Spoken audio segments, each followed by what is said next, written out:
Mən bu videoda sizlərə Biologiya 2024 model testdən 19-cu məsələni izah edəcəm.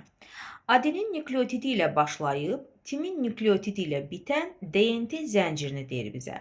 Demək, DNT zənciri deyirsə, biz bir dənə DNT zəncirini çəkirik və adeninlə başlayıb, timinlə bitir.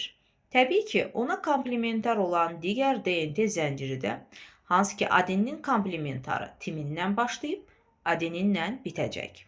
Və burada bir zəncirdə nükleotidlər arasında yaranan kovalent rabitələrin sayını 361 ədəd olduğunu deyir.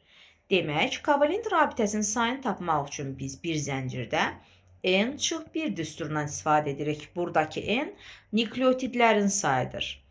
Onda bir zəncirdə nükleotidin sayı 362 olacaq. Təbii ki, ona komplementar olan digər zəncirdə də 362 nükleotid olacaq. Deməli, bu DNT molekulunda ümumi nükleotidlərin cəmi 724 ədəddir.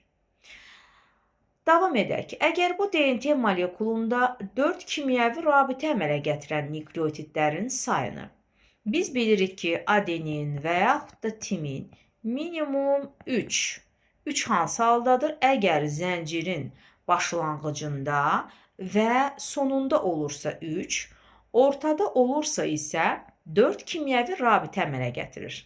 Demək, bu DNT molekulunda adeninlə timin hansı ki 4 kimyəvi rabitə əmələ gətirənlər sayıları 5 kimyəvi rabitə əmələ gətirən nükleotid sayılarına.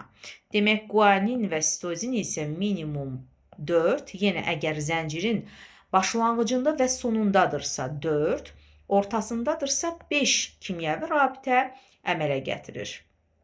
İndi ortadakı, yəni 4 kimyəvi rabitə əmələ gətirən adeninlə timinin cəmi, ortadakı yenə də guanin və sitozin 5 kimyəvi rabitə əmələ gətirənlərlə say nisbəti eləyir 3-ün 5-ə, yəni biz bura 3x və 5x olaraq yaza bilərik.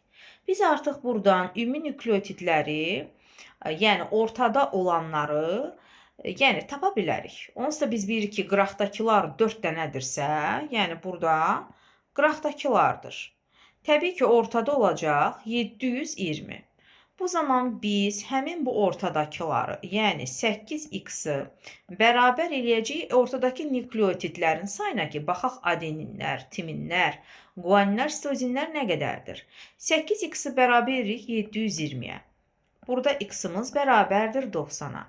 Demək, adeninlə timinin cəmi 3 vur 90 eləyir 270.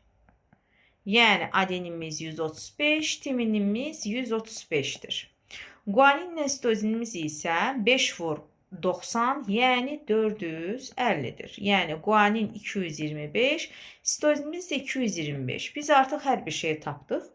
İndi bizə burada 2 qat hidrogen rabitəsini əmələ gətirən nükleotidlər arasında cəmi neçə hidrogen rabitəsi olduğunu istəyir. Biz bilirik ki, 2 qat hidrogen rabitə, yəni adeninlə timin arasında istəyir. Və biz bilirik ki, demək, adeninlə timinin arasında burada belə indi bizə neçə hidrogen rabitə istəyir?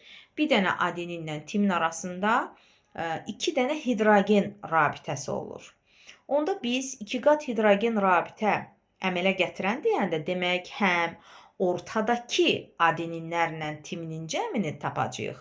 Yəni, həmin bu 270-in bir də təbii ki, zəncirin ucunda yerləşən 270, buradakı 271, 72, 73 və 74. Yəni, həm ortada duran adeninlərlə timinin cəmi eləyir 270, bir də zəncirin uclarında duran adeninlərlə timinin üzərinə gəlirik. 270 üstə gəl 4, cəmi eləyir 274. Demək, 19-da düzgün cavab D bəndi olacaq.